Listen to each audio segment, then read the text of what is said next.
Welcome everyone to this third New Zealand Golf Industry Council Forum.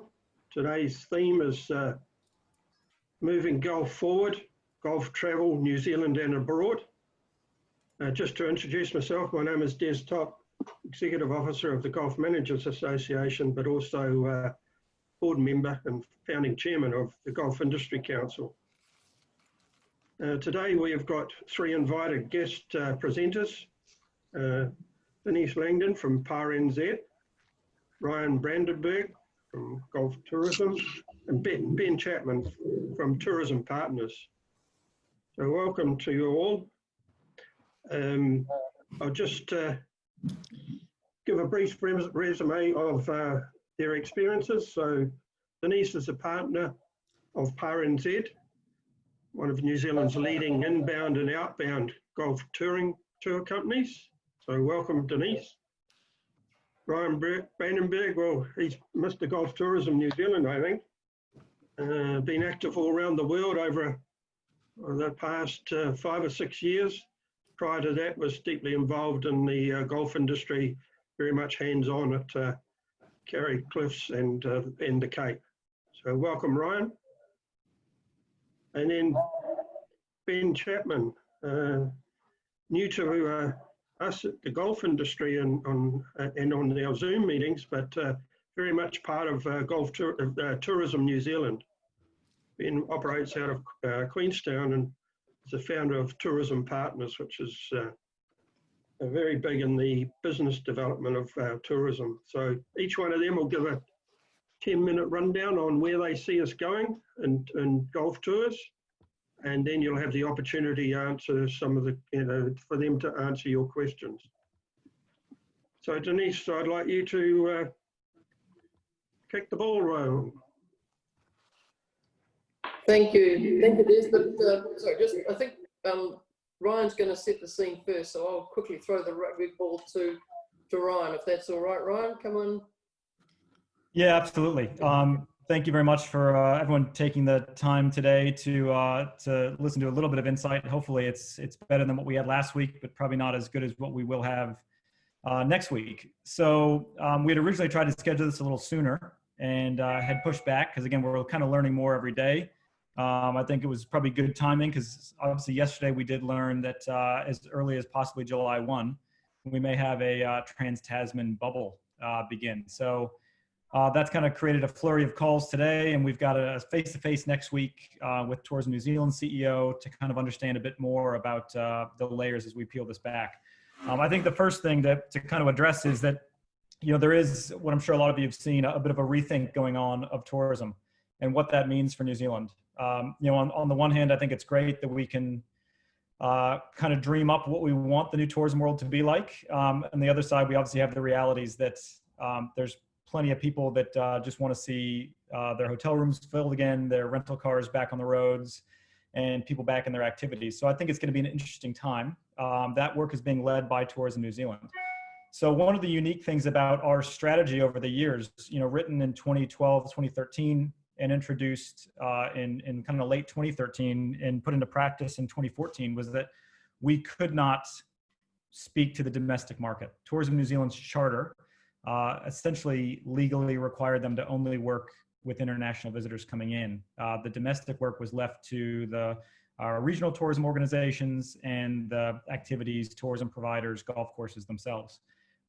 That's changed a little bit now. So Tourism New Zealand does now have it in their mandate to work domestically. They've appointed a GM of essentially their domestic arm now, and they're tasked with both the domestic and the international recovery.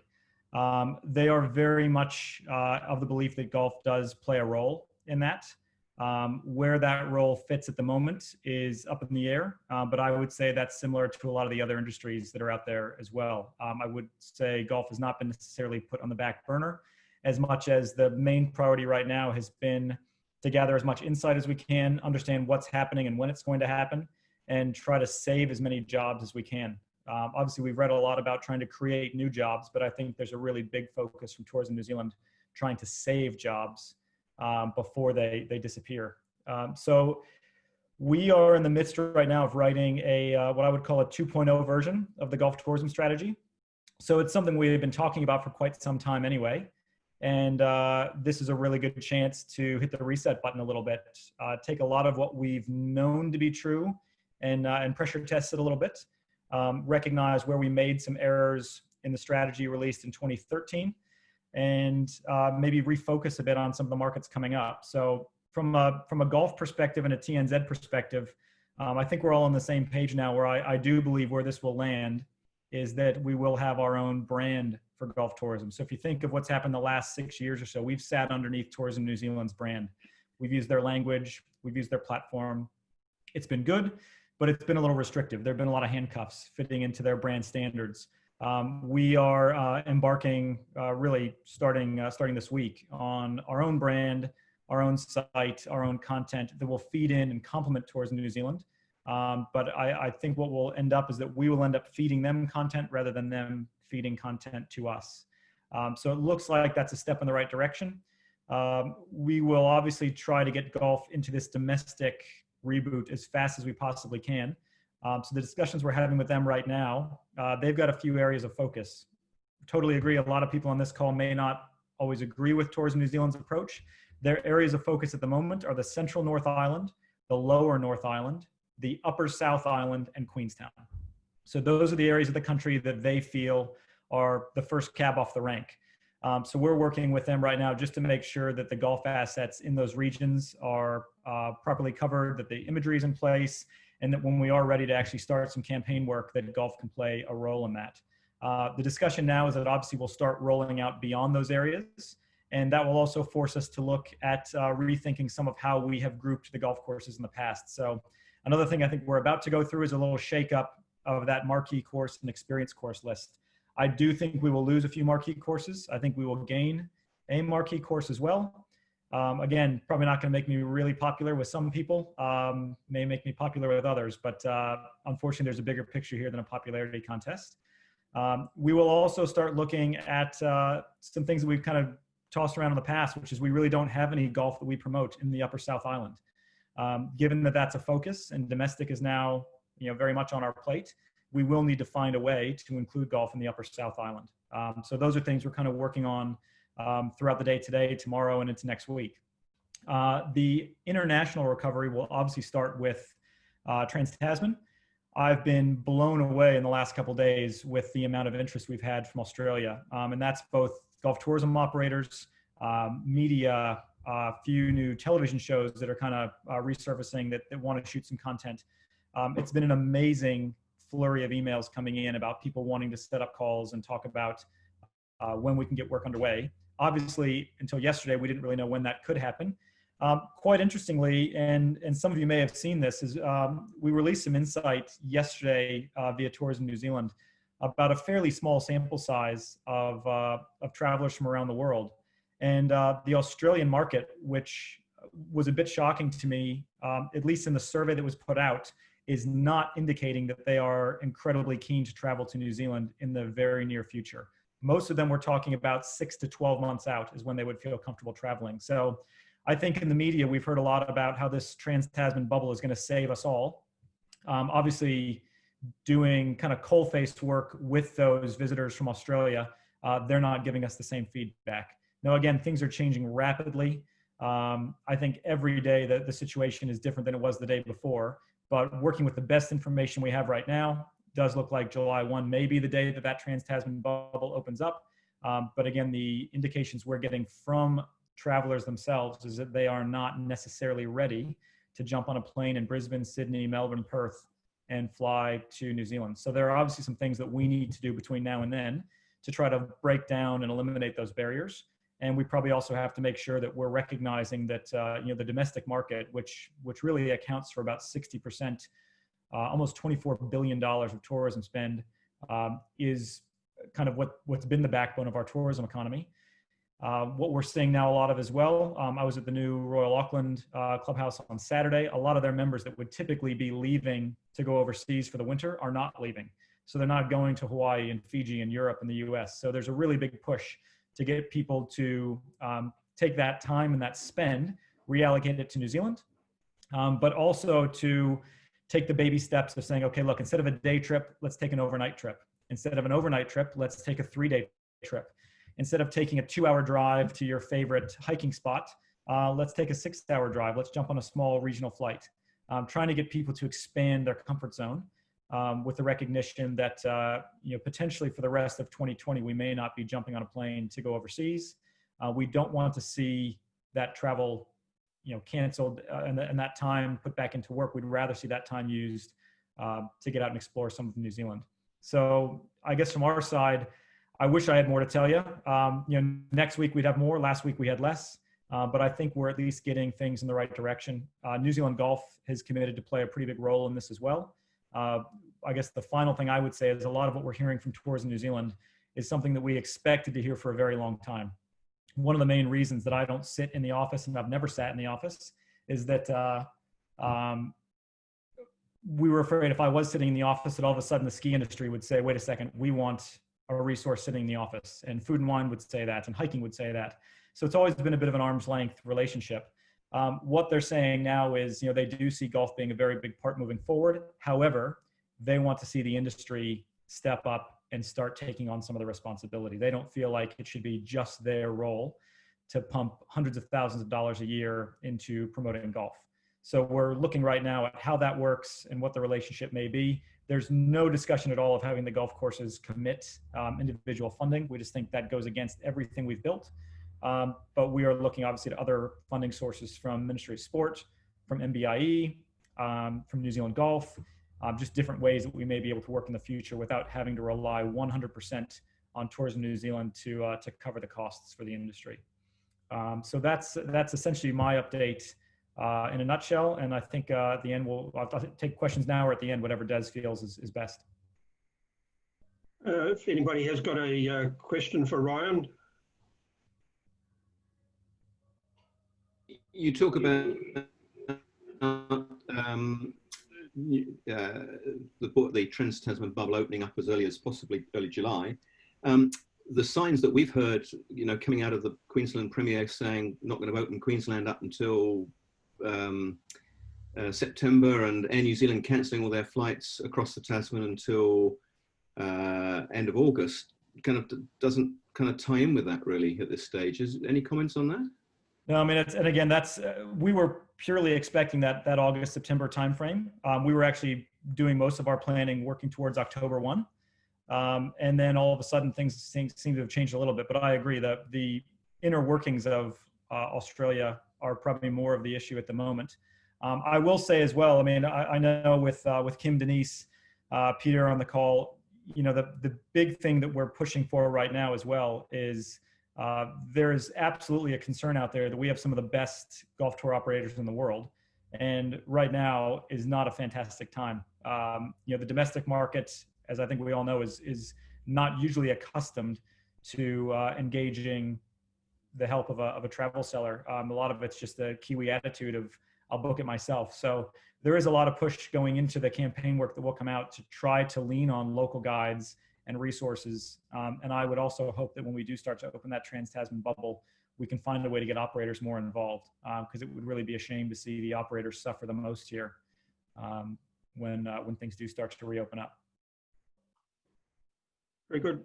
Ryan, could you just repeat the zones that Tourism New Zealand are going to put focus on? Yeah, so the focus right now is Central North Island, so primarily Taupo, in Rotorua, but I think a lot of that's to promote ski as well, although I haven't heard that specifically. Right. The Lower North Island, the Upper South Island, and Queenstown. Very good. Okay. Any further questions for Ryan?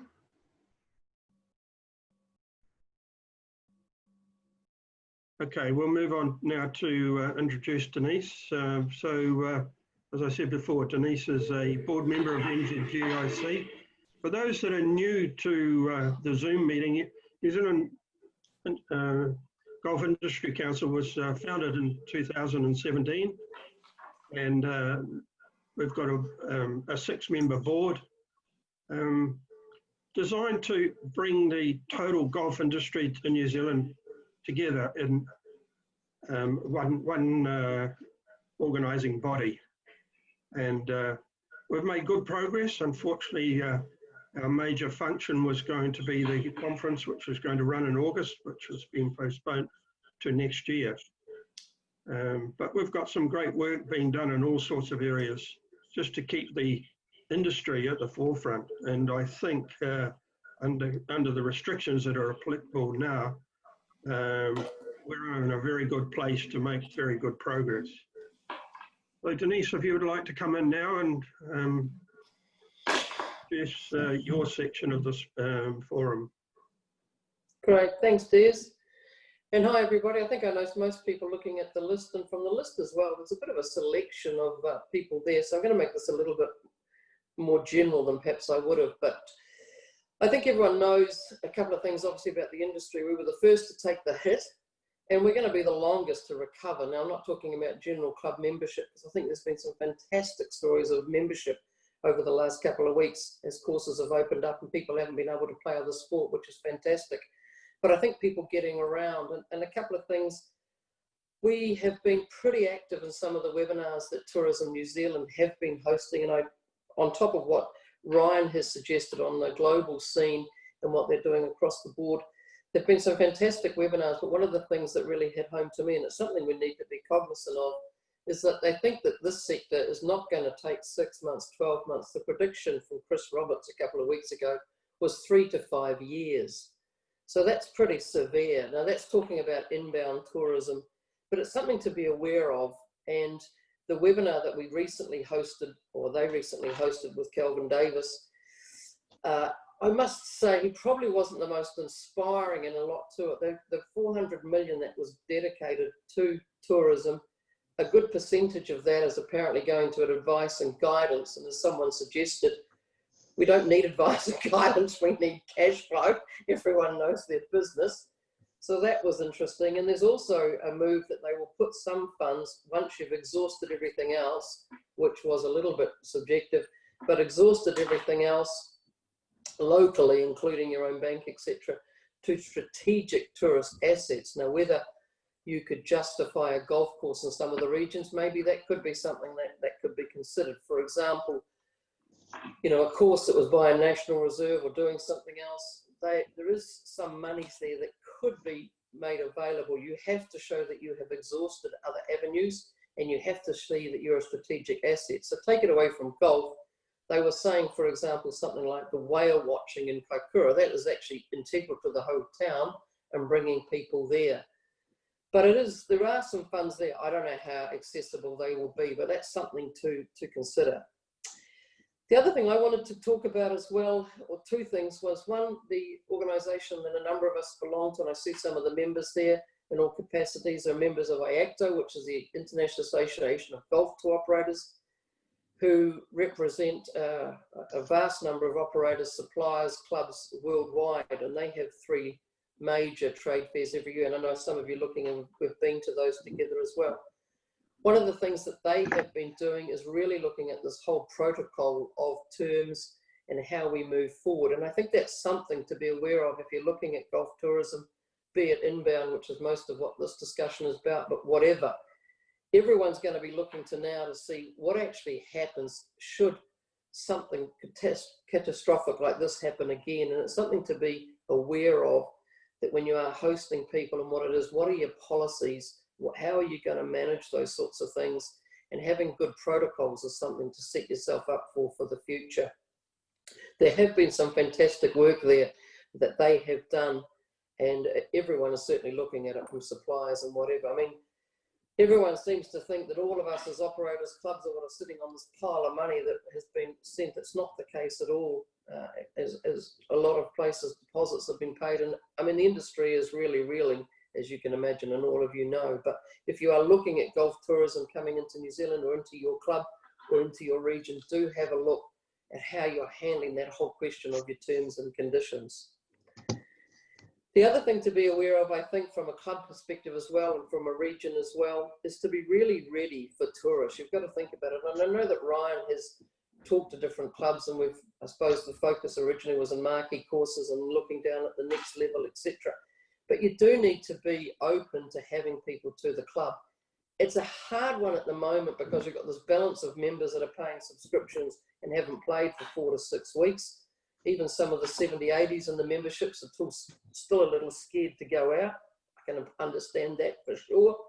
But if you want to get people to your club, maybe in the middle of your men's day, you have to be prepared to take a group of 4 from Auckland if you're down in Dunedin, or a group of 4 from Hawke's Bay if you're going to Auckland, or whatever the case may be. It's something to consider that if you want to get people to there, some of those old tea times that are restricted to members, it is a balance. And I'm not suggesting, I'm a member of a golf club too, and I would hate to be pushed out, but it is something to consider, the openness of the course and how you are trying to get people in versus your own members, and how that could be. There's no way that possibly even they could play with the members. What's to stop that? That could be really a good idea. You need to be aware, and there's a couple of us on this Zoom meeting that are tour operators. We're very happy to help, all of us are, but you need to be aware of what the tour operators, and obviously everyone's trying to make a coin. There's no doubt about that. We're all in it, we're all in business to get by. So you have to think about how you're going to be open to the tour operator and what you're going to do and what you can offer them. We would not recommend dropping any prices, and I know that Des, through the G-Mans, the Golf Managers Association, has really rammed that home. The last thing the industry needs now is to start to get a bit of traction and everyone dropping their prices, because that's only going to go one place. Everyone is right to make a coin and is entitled to make a coin. There's nothing wrong with it. Don't drop prices and discount the hell out of it. We would be more in favour of value added by far. Try and do something to put some value. There's still a lot of good opportunities and people wanting to play the game, so try and build on that rather than cut the guts out of anything. I employ all the courses, and I understand there's a lot of courses on the, keep up to date with happening in social media. There's a lot of good stuff, but also you need to be up to date with your own images and own websites, etc. And there's always a good cry for good images. It could be that photo you get when you're up on the morning, even the greenkeeper when he's out first on the course and he sees something like the sun coming up over the 18th or something. Get them to take photos and just keep putting them out there. The more that we do, that people are hooking into something with a couple of keywords, whether it's my course, your course, whatever, that helps also Ryan, what he's doing with the thing. Just keep that stuff. There's all sorts of images. And you see clubs and you see districts, etc., that have websites or social media, they put something up and you don't see them again. It has to be, my opinion, it has to be classy, it has to be smart. Don't do anything tacky would be my advice. But keep the images coming of lots of different things. Because you will see, so you might be the last one out of your course of an evening and see a sunset that no one else sees. Put that up there, those sorts of things. So, and we can always use those images. Anyone can use those images. So those are a couple of things I'm looking at, is this whole social media. Be aware of what that balance for any tourist, be domestic or international. And just be aware, I suppose, that this recovery is going to probably take a little longer in this sector. That's for the tourism side, maybe not your memberships and your club activities, but it will take a little longer. So please be patient with the tour operators and all the tourists. It will take a little while for us to come back. But I can tell you, and I know that Peter's here and Ryan's here, and some of us are absolutely dedicated to it. So we're in for the long haul, but it will be the long haul. And thank you all for your support. Thank you. Cheers, Thanks, Denise. Thanks, Denise. I'd just like to add a little point there. As we go forward, your website's going to be critical to the development of your tourism-related business. And I suggest that you check your search engine optimization strategy. Easy way to do that, just dial in Golf Tours Auckland and see where you come out. Or golf, if you're a retailer, retail stores Wellington, or Golf Tours New Zealand. That'll give you an indication of where you stand. Now, I've found it, and I'll send the email details to you. There's an upcoming webinar that called Search Engine Optimization for Beginners. It's on the 10th of July. I'll give you the details. I highly recommend it, and it'll help you on your way. So is there any questions for Denise before we introduce Ben?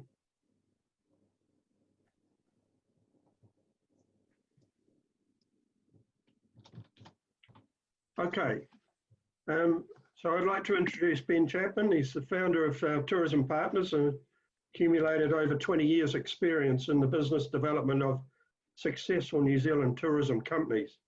These include working with award-winning adventure companies, world top 50 ranked golf courses, and globally recognised luxury accommodation, as well as working with regional promotions and international representation.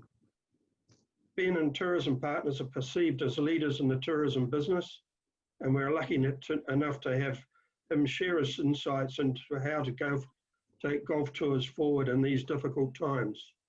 So over to you, Ben. Oh, wow, thanks, Des. That was quite the introduction. So good afternoon, everyone. To those of you that I know, great to see you again, and to new friends as well. I think firstly, just to acknowledge that, you know, none of us know how this is impacting on other people. And so my thoughts are with you all. You know, the more people you talk to, the more you hear of some pretty horrific stories. And Denise is quite right. This is going to take a long time. So I just want to acknowledge that, you know, it's not easy. It's not easy times for anyone. A disclaimer too. So I come at this from a tourism point of view. Having been involved with golf tourism since about 2013. So that's when the working group came together. I wasn't part of that, but being in Queenstown and working for Destination Queenstown, we were the hub in that sort of initial strategy, and there were obviously trails around the country as well. So I'm certainly coming at this from a tourism angle rather than a golf angle. So through Destination Queenstown, I had access to IAGTO and their different trade shows, the likes of the Asia Golf Travel Convention. I've worked for Tourism New Zealand. I was actually based in Singapore and rolled out their premium strategy up in Asia. And about 4 years ago, set up my own company, Tourism Partners, based here in Queenstown, but effectively connecting world-class tourism companies with premium travel sellers up in Asia. So, you know, I spend a lot of time in Singapore, Hong Kong, in China, and even in places like Dubai as well. So it's appropriate too, just to acknowledge the efforts of the New Zealand and even the Australian golf tour operators that send people to New Zealand. Look, it's a small team, it's a tight team. We all work incredibly hard, and I just want to acknowledge the efforts of the tour operators that do bring foreign golfers to the golf courses around the country. So now Denise asked me to talk about a couple of things. Obviously, you know, I'm based in Queenstown, but my experience sort of is China and Asia. Now in Queenstown at the moment, we're a little bit quiet, to be honest. If you walk down Shotover Street, you'll see a few shops that are clearing out. You'll see a little bit of signage that's coming down. There's certainly obviously everyone's talking about the bubble, and I don't need to go into that in too much detail with Australia because you're all across it. That would obviously be ideal for the ski season, and with that may come some golfers who play afternoon golf or whatever. As Ryan's alluded to, and I think as Peter's alluded to as well, I think there's a sliding scale there. And again, without going into it in too much detail, yes, we may hopefully see some movement early June, but in terms of the entirety of access coming out of different ports out of Australia into New Zealand, you know, there are some predictions we may not see that come to full fruition until about October. So yeah, I don't think the answer is going to be as clear cut as 1 July. I also want to make a comment too that, and with a tourism hat on, thinking that it's taken some companies 30, 40, 50, 60 years to get to where they were pre-virus. It's not going to take that on the other side of this to get back up to full speed or new normal or whatever that looks like. It's not going to take 60 years, but as Denise alludes to it will take quite some time, and we are in that 3, 4, 5 year period of slow growth to return to similar numbers, hopefully, but a new normal. So look, what I wanted to do was just touch on a few themes and a few insights that I've come across. Now, in terms of New Zealand, and Ryan alluded to this, Bjorn Spritzer, his last name, who's new GM for domestic tourism New Zealand, I had a little go at him the other day about special interest groups, and golf fits into that. So Ryan alluded to golf, cycling, wine tours, that sort of thing. what we'd ideally like is for Tourism New Zealand to default back to special interest groups, of which one is golf, and they give that a really good nudge. So, you know, anyone who's in touch with TNZ or Bjorn, and this is Ryan, of course, you know, just sharing with you my thoughts, but I'd love Bjorn to default back to that, and obviously golf would therefore be one of the, you know, 3 or 4 serious pushes. Look, in terms of the Australian situation, yes, bubble opening up. Hopefully, we may see some Aussies come through, you know, later this year, which would be nice. But I specialise in Asia, and look, that's the next step. If we're playing chess, we've got to be thinking 2 or 3 moves ahead. And I don't think we're able to talk about America and the UK and Europe at the moment. I think Asia, or specific markets in Asia, is worth considering. So, look, in terms of in Asia, there's going to be intra-Asia travel first, and so you're already starting to see South Korea open up to China. You may see China open up to some parts of Southeast Asia before we see it. So there's going to be intra-Asia travel. What would be ideal post an Australian bubble would be that we start to open up to, say, South Korea, Japan, potentially Singapore, Hong Kong, and maybe even China. Now, what's interesting about that is, and if you take China out of that mix, they're actually all quite small markets normally.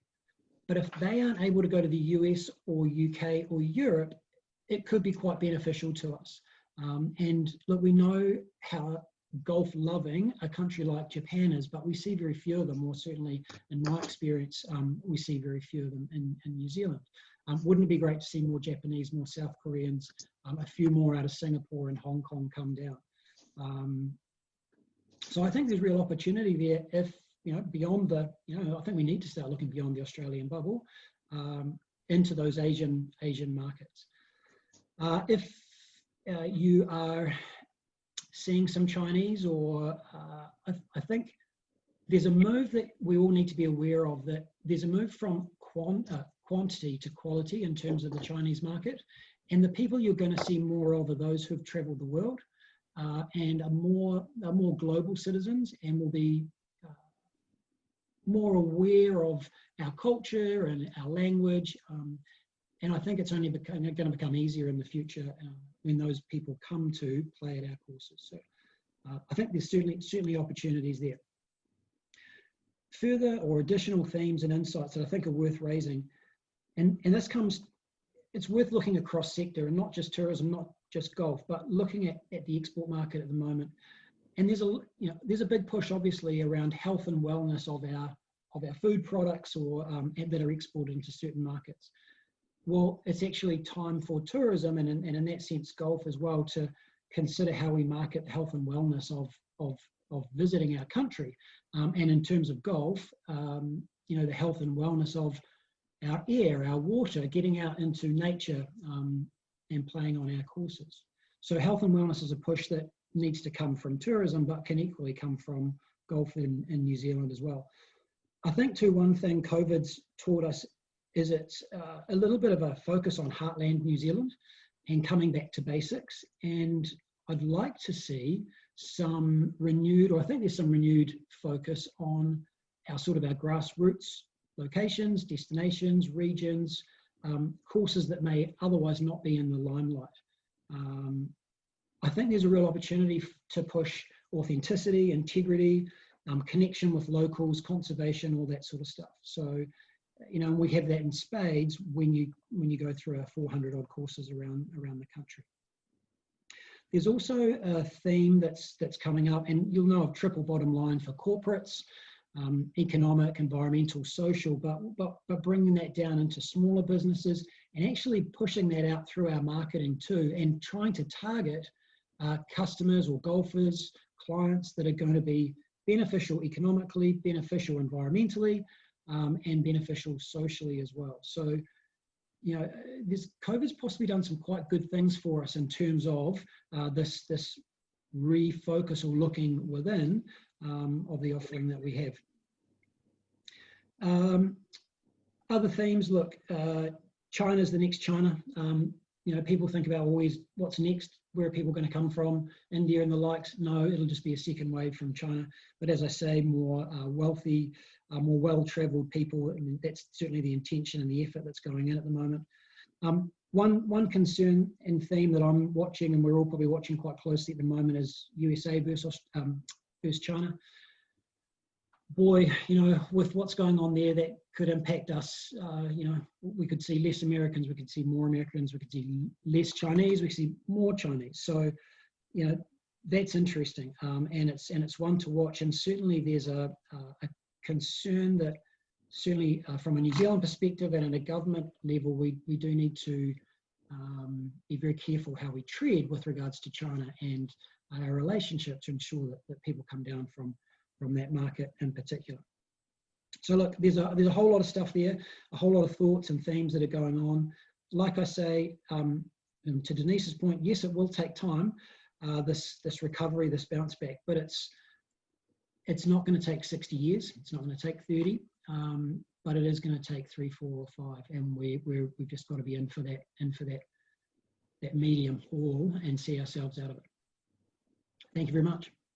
Very good. Thank you very much, Ben. There's some fantastic points that you got across there. I'd just like to take up one of them, and maybe Carl, you could jump in on that one as well.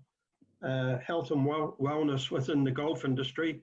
I know the NZGIC has done a lot of work in that area. Do you want to make some comments, Carl, on how we could get that message across when we're promoting ourselves to NZ tourism? Yeah, sure. I think we made no secret of the fact that one of the driving reasons for holding our whole of golf conference was that we wanted to be able to articulate in greater detail what the value of golf was to New Zealand, and not just economically, but through social connectedness, health and well-being, and our environmental impact. So it's something that the Golf Industry Council takes seriously, and I know all the associations who are on the board of or connected to the council takes seriously as well. And I was actually really glad to hear you say that, Ben, because it aligns with our thinking. It'd be nice if we had been able to get that piece of work done prior to, you know, the global change that we've seen. Unfortunately, that's not to be, but it does reiterate that it needs to continue to be a focus for all of us.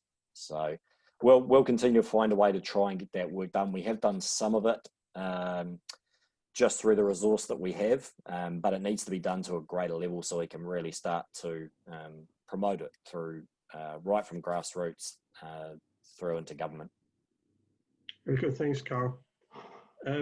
Ryan, there was a question for you to answer, and also Michael Gladding's come in with a comment about the relationship between NZ tourism and New Zealand golf, or golf in general. Yeah, so the question on strategy, you know, essentially what we're trying to do is take a chance to look at all the learnings we've had. So, I mean, when we wrote the strategy, one of the really unique things is we had very little data. A lot of it was information, interviews, but more, you know, person to person. We now have years of marquee course data, international visitor survey data, market view data showing us credit card spend. What we're really seeing, and one thing I think we got incredibly wrong in the original strategy, is we had estimated that about 22% of every dollar spent from a golf tourist was spent at the golf course. We've now got insight that shows that it's really only 5 or 6% of the dollars spent by a golf visitor that's there for golf tourism actually is spent at the golf course. And when you think about it, we obviously attract a really premium customer. So, I mean, our international visiting golfers are the highest spenders of any category we track across special interest categories. But, you know, with Ben's example, if they're staying at Cape Kidnappers, or staying, a great example is Hookah Lodge. They stay at Hookah Lodge, they play at Wairaki. 2 nights at Hookah, 1 round at Wairaki is very easy to see how 5% of the spend could be on green fees and 95% could be outside of that. So what that's really showing us is that golf plays a role, but it's really unfair for golf to shoulder all the burden when golf may be the carrot that's dangled to bring people in, but the actual amount of revenue we're capturing is quite small. And that's one of the main reasons that we have you know, required central government to fund this from the beginning. Again, to go to Michael's comment as well. I do think they're still keen. If anything, they're kind of re-engaging with what golf can deliver.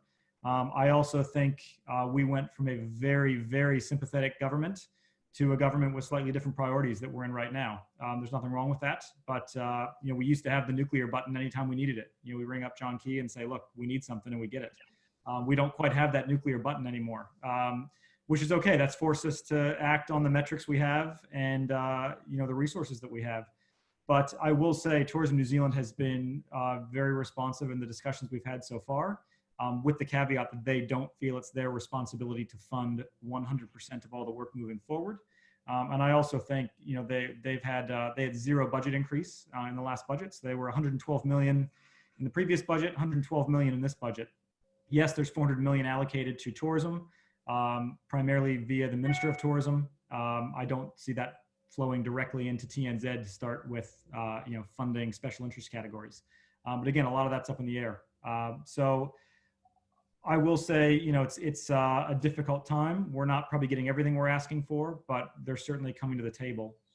And I think what the next step for us is to complete this kind of 2.0 version of the strategy, repackage why golf is important and what it can deliver to the wider economy, and then kind of re-engage with what it looks like in terms of how much money we need to keep promoting it and how much of that is going to come from Tourism New Zealand and what we need to find from other sources, again, being Ministry of Sports or MBIE, but again, with no interest in sticking our hand out to the golf courses and asking the golf courses to contribute.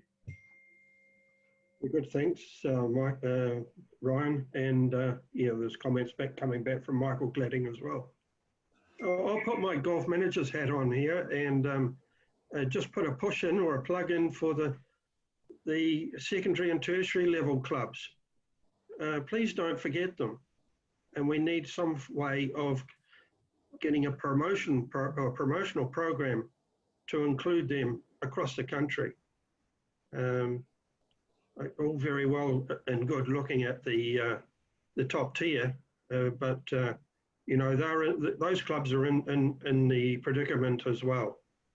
Absolutely, and I will say we've kind of started looking at how we have to speak differently. So obviously we have a tone we have to use with the domestic market, another one with our short haul Australian market, and another with our long haul market. I think there's huge opportunity to get New Zealanders to recognize that before they fly from Auckland to Fiji, they should fly from Auckland to Dunedin or Auckland to Nelson or Auckland to Wellington. That was never really a podium we could speak on in the past. It is now. On the flip side, though, I also think it's going to be very difficult to encourage a visitor from China coming 18 months from now for 7 days for a trip of a lifetime to play a club course in the lower South Island. I think we just have to be realistic about who we're speaking to and what their thresholds are. So absolutely, I think we will increase the size of the platform that we work with, and we'll kind of bite that off in chunks. Again, domestic first, then short haul, then long haul. I think the other thing, Des, if I can dive in there, is also that point about images, media. I mean, some of the clubs as well, make sure you're talking to tour operators, you're talking to people, both in New Zealand, but even further afield, but use the connections that we can give you through IACTO and some of those networks. And that's where things like images and social media that I mentioned earlier, they need to be updated and current for sure. Okay. Question here. I'll just go to Carl. Carl, you had a point that you wanted to get across? Oh, let's answer Shelley's question first, because I think it's an interesting one. I can't answer it myself, but if there's someone else that can. Interestingly enough, I was on a call earlier today with both Kalos Golf and Perry Golf, and both of them are incredibly keen to get back as soon as humanly possible. So from a golf cruise specific, I mean, I think cruising in general is definitely going to be one of the more hot button topics over the next couple months. Certainly, I haven't seen any insight, but working with Perry and Kalos quite a bit, I think there's going to be some reluctance for people to jump on a cruise ship after seeing some of the horror stories of being stuck in isolation on there for weeks on end. But both Perry and Kalos have not had any cancellations for their early 2020 itineraries, and they are as keen as ever to still visit, again, assuming we will let them in. But I think that's fantastic that really top end of the American market is still very keen to come. Talking to Kalos as well, they have a private jet trip to New Zealand in December, and again, they've not done anything other than wait and see. So there's been no cancellations, there's been nobody pulling out. So that's a really good indication that when the time is right and people are allowed to come back, there are companies willing to travel back here, and there are people willing to get on planes and make that journey at this stage.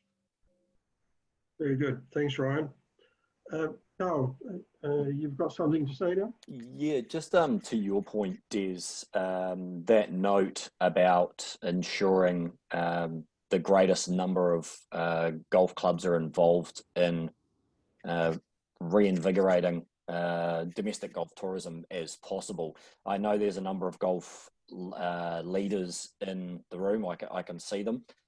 If you're looking for a practical application to take away from this discussion, if you haven't already received information from New Zealand Golf, you will do in the next short while about our one of our newest partners in Flexi Tours New Zealand. Now, Philippa is sat there very quietly in the background, trying not to laugh. But we know that people might need a bit of help to actually activate themselves. You're all extremely busy right now. So I'm not going to do a full plug for this scenario, but if you are interested, reach out to myself or anyone at NZ Golf. We can point you in the right direction, because we're fully committed to getting that domestic golf tourism market up and humming again. Thanks, Carl, and welcome to the local domestic market, Philippa. Okay, what have we got? 10 minutes to go. Any further questions? Just a thought. Neville. Just adding to Ryan's thoughts about domestic tourism, do you think that it's important that we not just concentrate on encouraging people to travel from one city to another, but also look at clubs within cities and towns and in clusters that they can work together and view members of each of their, say, 4 clubs as potential tourists, and have say a green fee that any member from any of the clubs can play one of the other clubs. And so they won't be increasing the usage of each course, but they'll be spreading them around and getting some extra green fees. Okay, Neville, maybe throw that back to Carl again to answer. NZ Golf have been doing a lot of work behind the scenes. Both Dean, the CEO, and Carl have been working on the various programs. Yeah, it's a great question, Neville. I share your thinking, which is exactly why we've brought on a partner to help us. And I think we can go beyond just extra green fees. You know, there's a lot of people who do want to travel and play golf within their own city, and they're actually willing to pay a bit more. You know, it's not just the green fee, it's the food, the beverage, the travel, the periphery experiences that, some people who aren't traveling overseas now will have some disposable resource, and we're hoping to be able to put that into local clubs. Right, good. Very good. Any further questions? Just a little further on that, Shelley is sitting there quietly, but they run one tournament every year, and it's very economical to play at the Otago Golf Club, and they get a great response from all over, well, not just Dunedin, but all over Otago, because it's a wonderful opportunity for them. So it just highlights how people, they want to play another course, but their normal green fee rate may well be beyond their means. Very good, thank you. I'll just go around the room and get some updates from various people. Maybe Neville Bamford, you've got a good story about membership that you'd like to share. Thanks, Des. Hopefully you can hear me. Yeah, well, I think like a lot of clubs around the country, Canterbury has seen an upswing in membership, people willing to pay for a whole host of reasons, but we did a Facebook video promotion which generated over 100 interested leads for us. We did that during level 4 with a UK company actually, so that gave us something certainly to hit the ground running with. And yeah, today, since the beginning of March, we've about 42 new members across the board. A lot of young guys who perhaps were looking at overseas travel and things that is no longer happening. And also, pleasingly, a lot of people who they haven't transferred from other clubs. They're new to golf or coming back to golf. So there's a whole host of reasons that we've talked about already about why people are attracted to golf at the moment. So we've certainly been the beneficiary of that, as have a lot of clubs down here in Christchurch. So Very good, thank you. yeah, positive. Yep. Andrew Jackson, you're the same. If you could share us a few pearls of wisdom from Muriwai. Yeah, we've got about 64 now. But we're not just working on new members because we're almost full now anyway. So that's my catchphrase. Times are going fast. But we've also been working on the flagship event of the year, which is the Ortex Muriwai Open and the Charles Tour. And you'd be the first to know now. It's just been announced about 5 minutes ago that we're going to host it at the end of July, beginning of August. So the Charles Tour will recommence at Muriwai in July. And that's fantastic for us because it is our flagship event. It brings in overseas tourists in the future as well. So that, you know, when you host something like that, people want to go and play that course. So we're very, very happy that it's actually going to be in July. That's very good. That's excellent news, and sponsored again by Asahi. Ortex. Ortex. Ortex. Asahi will supply a year's supply of Asahi, but that depends who you are, what a year's supply is. Des, it probably wouldn't be your year's supply, but they are going to supply a year's supply of Asahi for the low score of the week. Very good. On condition that you're actually over 18. Okay. Very good. Yeah, there was a question there, another question for Ryan, I think, from Mike GODINET. Can you ask Ryan where the Tourism New Zealand and golf tourism sit in regard to the place of events in the New Zealand tourism picture? So yeah, if I understood that question right, we're talking about events, and I mean, Michael Glading's probably well across this as well. We've had to do a little bit of fighting to make sure events get their place front and center. Now, with that said, there's been some talk of re-engagement from the government on events, but Michael may be able to confirm this. My understanding is that the Major Events Fund is closed through 2022. So while they're saying they want to re-engage with events, and events are going to be the way that we're going to help drive the economy forward, they are not accepting any funding requests for the Major Events Funds until 2023 at this stage. So you know, what we're hearing, what we're seeing are not quite balanced, but there certainly is some re-engaged discussion at the national level about some fairly big events that could take place in New Zealand in the next kind of 7 to 10 years. So those are at least being restarted, but yeah, it's too early to tell for sure. Michael may have something else to comment on there. Wish I did. Well, no, I wish I did, Ryan. You're right. The talk is, oh yes, we'd like to support events, but you're right. The Major Events Fund is definitely closed. There is this new fund that Grant Robertson has given to sport, but that's really aimed first and foremost very much at clubs.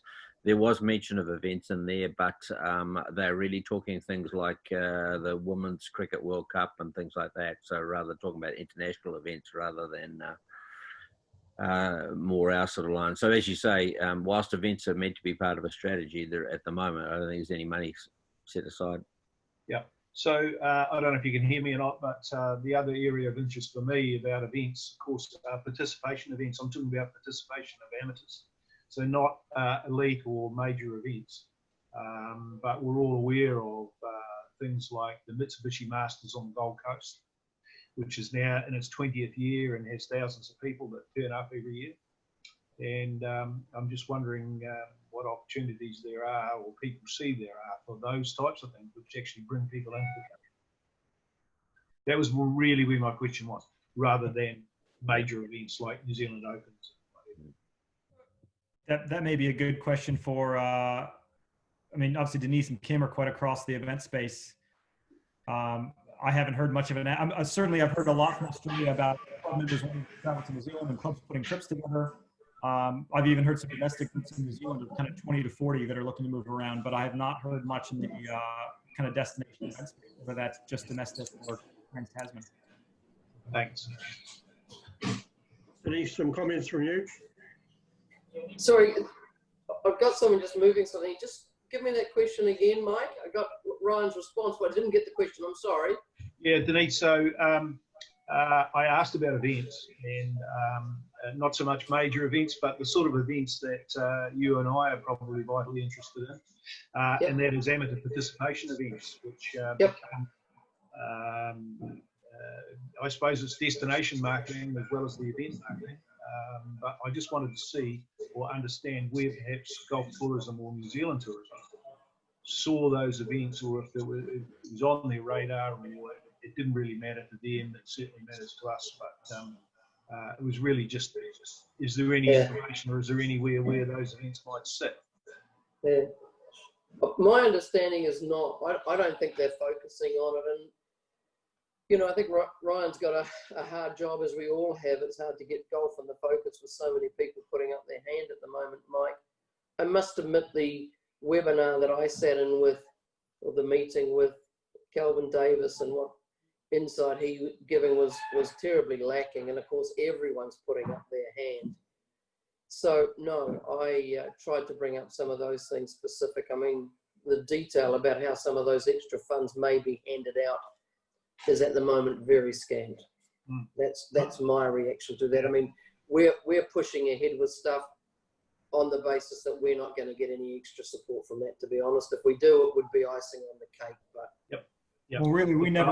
I'm sort of really sure that there'd be no money or that sort of thing. But sometimes it's just merely the fact of, is it on their radar? Do they know these things exist? And you know, where would they fit if they knew about them? That was kind of my question to Ryan, is you know, are they even across golf tourism anymore? As you say, under John Key, they totally were, but it certainly it appears not.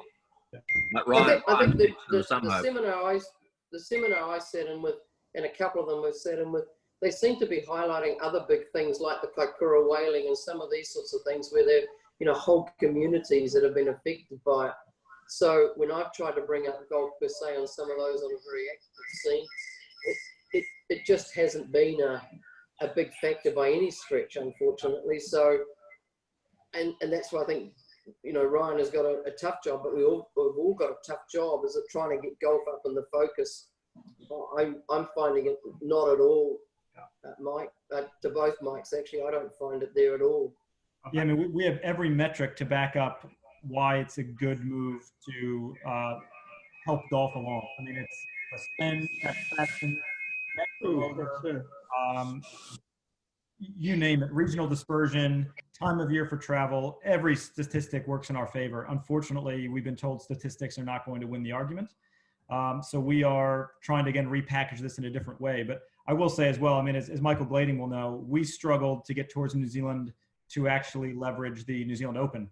Now that they do have a domestic lens, you know, it's probably the first time ever they've been able to look at something like a domestic event, but I would not have a lot of confidence that they will get behind anything domestically from a golf perspective, unfortunately. You know, as I think there's a lot of confusion. We get a lot of, and I get a lot of personal requests of people saying, please fund my event. You know, Tourism New Zealand doesn't fund any events at all. Their role is to leverage events. So if the major events fund were to contribute to an event, Tourism New Zealand kind of jumps in to leverage those events at that point. So it's a space that they don't do a tremendous amount in already, and I can't see, as Denise said, I just can't see them jumping behind it at this stage. But it's something we will certainly bring up to them, and we'll play a role in the strategy. Okay, thanks very much. Very good. I'm just mindful of time. Ben, would you like to come in as a final point? Anything that you've picked up today? I was actually just going to follow on from this discussion about events. It may actually be timely to touch base with your regional tourism office and see if they might support or help you in a golf event that it brings in a number of people. Shelley's shaking her head, and that's cool. And look, 95% out there is probably going to say no, but I know here in Queenstown they're doing television advertising for the first time. So they're domestically, so they're throwing money in areas they wouldn't ordinarily do. So yeah, look, chances are maybe not, but you're definitely not going to get funding for an event, a golf event from Tourism New Zealand. It's going to be difficult to get money out of a regional tourism office, but there might be a chance. So if you don't ask, you don't get. Okay. Denise, any final comments?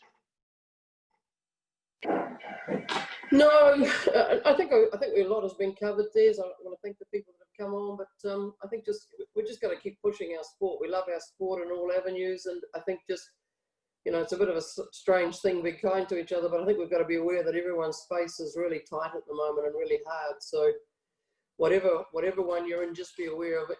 No doubt that the people that you're speaking with are suffering and hurting financially as well. So we've just got to all support each other and get the sport back on the map, because it is a great sport. We all love it. Very good. Thank you very much. Ryan, final word? Yeah, no, I appreciate everybody's time. I realize things have changed now that we're in level 2 and everybody's hopefully back to work. But yeah, making the time to do this is hopefully beneficial for everyone. And again, I'm always happy to field phone calls, emails, whatever it is. So if you don't have my details, reach out to Des to get them, but I'm happy to have one-on-ones with anyone and everyone that would like one. So feel free to reach out. Thanks, Ryan. To me, thank you very much for your participation. I just want to drive the positive vibes that are out there at the moment, but with a bit of caution. Like come September when, you know, there's no wage subsidies, and a lot of people will be finding themselves in either redundant or out of work. You know, that could hit the golf industry real hard. So we need to make hay while it is on at the moment. And, you know, golf tours are part of that. But it needs some coordinated hard work to make it happen. So as long as we're all committed and go forward with it, we'll make a positive difference. There'll be a recording of the whole forum available on YouTube. I'll circularize that to you. The next forum will be a bit of a gap. A lot of people have zoomed out. So we're looking at 18th of June. It'll be one on general management, but specifically on the importance of communication in these difficult times.